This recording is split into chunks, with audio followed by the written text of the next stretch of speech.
Good afternoon and welcome to our first concurrent session of the day, Sociological Perspectives on Education. Our presenter today is Dr. Alaina Desjardin, faculty member at Kean University. If you have any questions for our presenter during the presentation, please feel free to enter those into the Q&A box at the bottom of your Zoom room screen, and we'll make sure that we have time to address those at the end of the presentation. And on that note, I will hand it over to our presenter. Oh, thank you. Thank you so much. I really appreciate it. I'm just going to share my screen, I guess, to present my PowerPoint. Here we go. Thank you.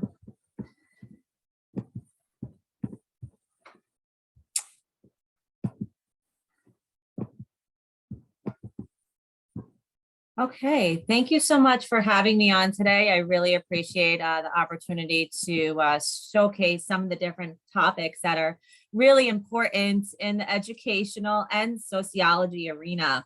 Thank you for the warm introduction. And my name is Dr. Alaina Desjardin, and I'm an adjunct professor at Kean University in the sociology department. And today we're going to be reviewing sociology perspectives of education. So the agenda for what I plan to discuss is very straightforward. We're going to talk about sociology framework of education. We're going to speak a little bit about ecosystems of education. We're going to have a little nice opportunity to discuss post-pandemic world of the educational arena. And then I'll wrap up with some research and discussion cycles. Every area that I discuss about in the next few minutes will have the undertones of sociology and also education in a combination approach. So now we are in this post-pandemic world. The society has gone through a pandemic, COVID-19, and fortunately, we have opportunities to really dive deep and see what worked out great during the pandemic and what didn't. And so now we have these learning opportunities that have been transformed due to external events, i.e. the pandemic, and these post-pandemic environments that really have been adapted because of these events. So as we sit ourselves in these sociology realms and educational realms, we really had the opportunity to make the correlation of what was working in terms of what was, and now what is, and now what will be. And so when we had the pandemic and a lot of school systems and districts and colleges and higher education arenas and corporations went remote sector, they had the ability to really dive deep and build these strong frameworks for research and to figure out what was working successfully at that time.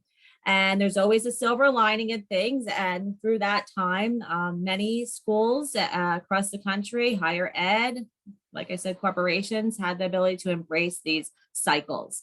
And a lot of times things that were working fantastic tend to lead to the next arena of where we are today in this post-pandemic environment. So the study of sociology and education really encompasses many different factors. It is truly a social entity that has these interconnecting beings in a multi-layered framework that really taps into society's factors related to disciplines of individual experiences. It could be related to the impact of educational accomplishments and also the result, the goal-oriented approaches as well. There's a lot of researchers that study these frameworks, and there's a lot of studies and journals that are out there in a quantitative and qualitative perspective. Authors from around the world tend to showcase their skill strengths and their beings in terms of how or what they feel is justifiable in their field studies. And so an academic field of sociology and education truly examines the relationship between education and social stratification. And these are some examples that we use in our day-to-day functionality in the world of what we're talking about.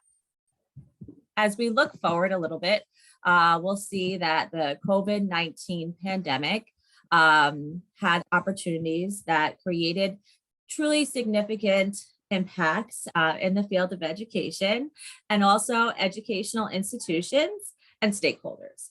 And through this adaptability, we had the opportunity to see new changes in teaching and new changes in learning from a student perspective.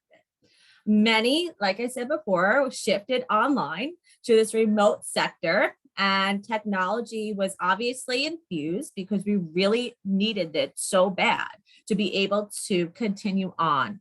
And so technology in the form of learning management systems, LMS systems, technology in the form of Zoom, like this capacity, and technology in the form of providing webinars, all these tools for successes that institutions and educational sectors globally utilize. And so this allowed the educational arena and sociology to really continue to branch out and to be comprehensive and to continue to build on these ladder-like systems.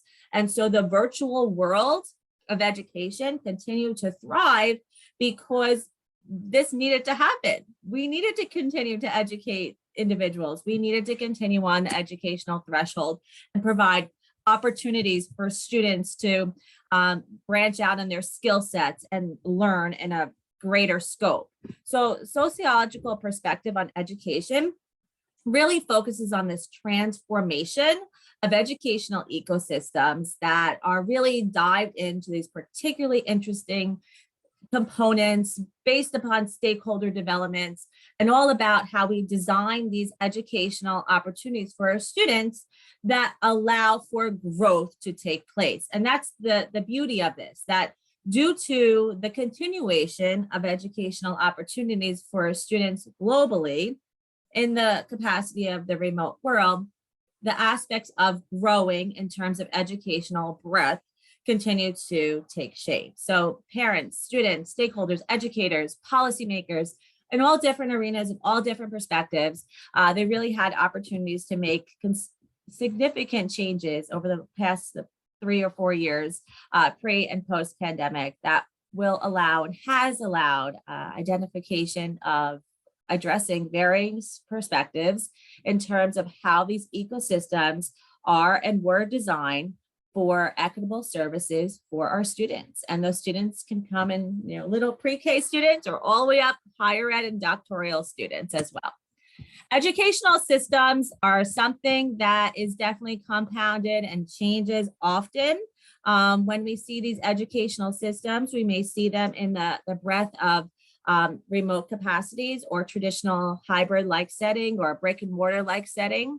But the shift to remote in some capacities when we were in that deep COVID moment definitely highlighted fragments that were difficult at times. For an example, the digital divide.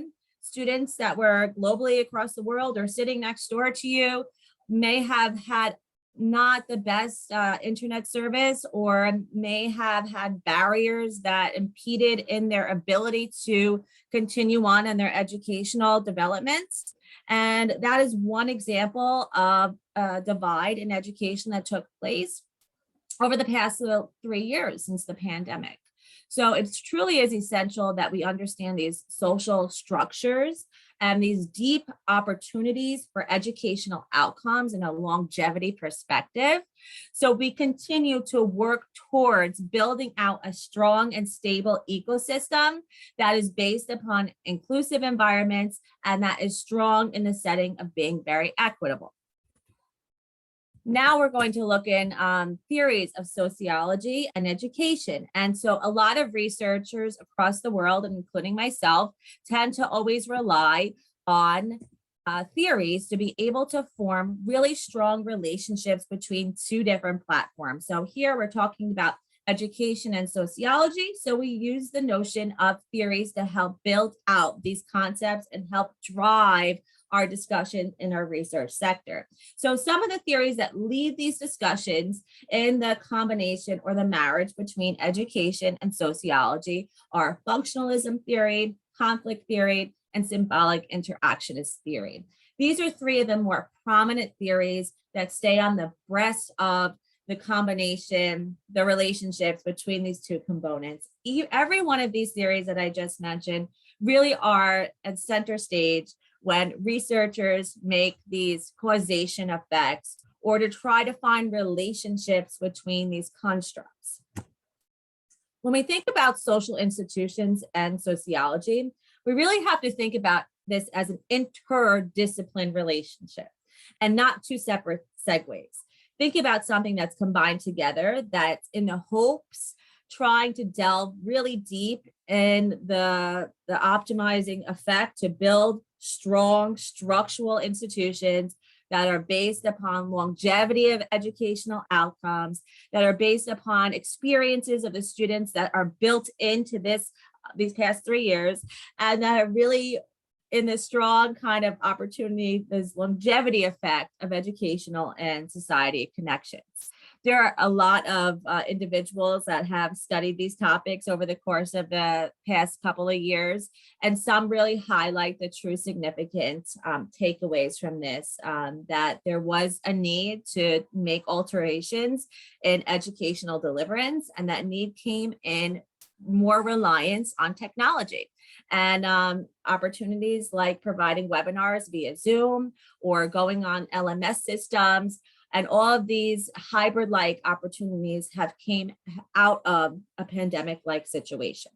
Ballantyne and Hammack really identify what these perspectives are in education, and they really kind of hone in on creating this opportunity to bridge in all these theories to help build out a really comprehensive framework. Practices and educational developments. Like I was saying before, practices in educational development are really based upon these social structures, built upon historical deliverance, like the pandemic is one example of what we're talking about today, built upon cultural developments, shaped upon practices such as the digital divide that we had to go through, and really fortified by individual achievement and also intertwined by social practices in a large perspective. The pandemic highlighted social networks and community support and education. And luckily, opportunities existed that were able to build out that connection and provide opportunities for a continuation perspective. Models in education have created this in-depth and this interwoven connection, and now have really researched out on these personalized learning opportunities for students and really project-based learning. And so the pandemic has created one segue, and education has created one segue, and sociology has created one segue. And based upon all these different components, all these strong research entities take shape. So personalized learning was before the pandemic, 100%. But because of the pandemic, there had been unique opportunities that were based upon these constructs and adaptation and creating these really learning technologies that were built upon data analytics were able to be fortified in hopes that student tracking was there to build out instruction and support for these students. And then also project-based learning. This is just one other example of how and why these collaborative shapes really do take place, and to create really real world problems and critically thinking opportunities.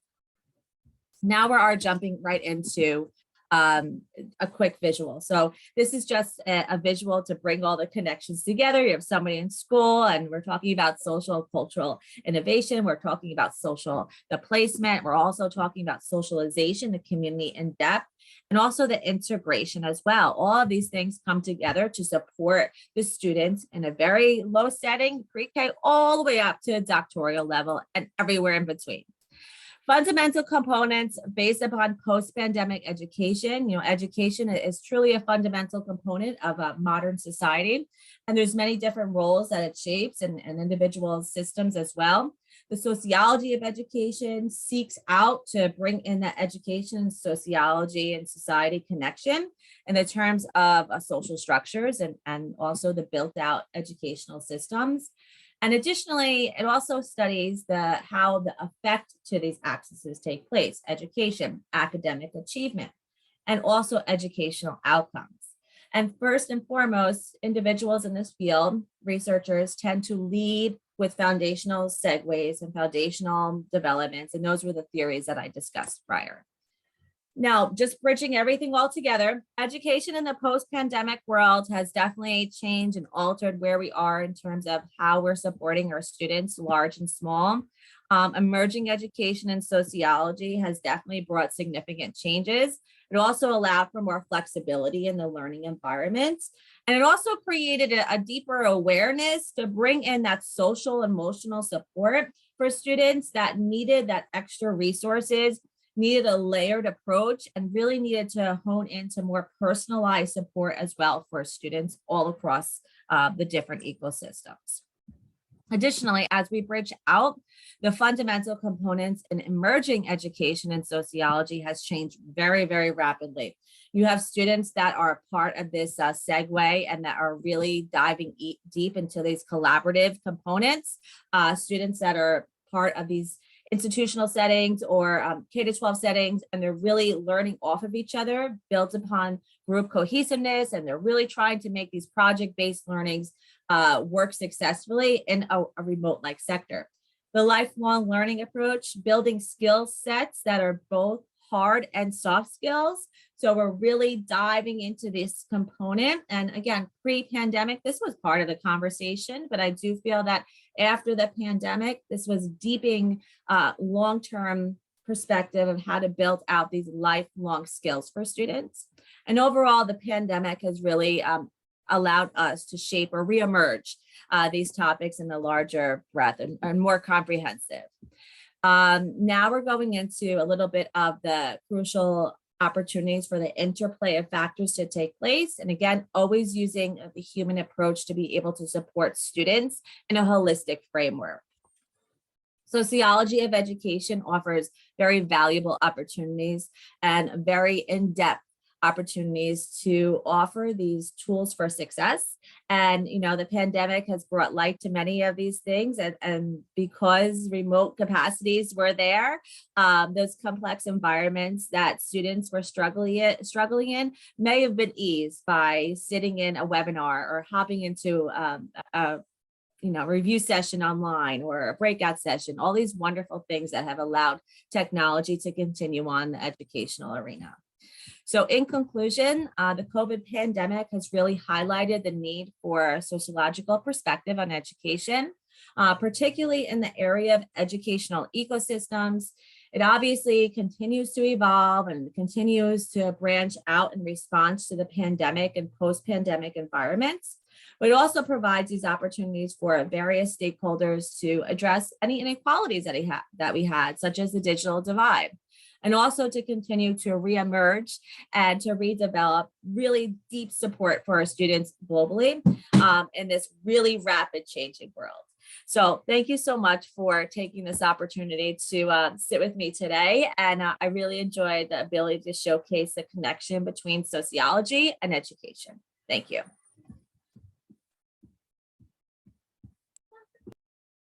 Thank you so much, Dr. Desjardin. Everyone, thank you for being here with us today. If you have any questions about the presentation or for Dr. Desjardin, please feel free to enter those into the Q&A area of your Zoom room screen. So that should be at the bottom bar of your Zoom room screen, and we would love to address those at this time. Thank you.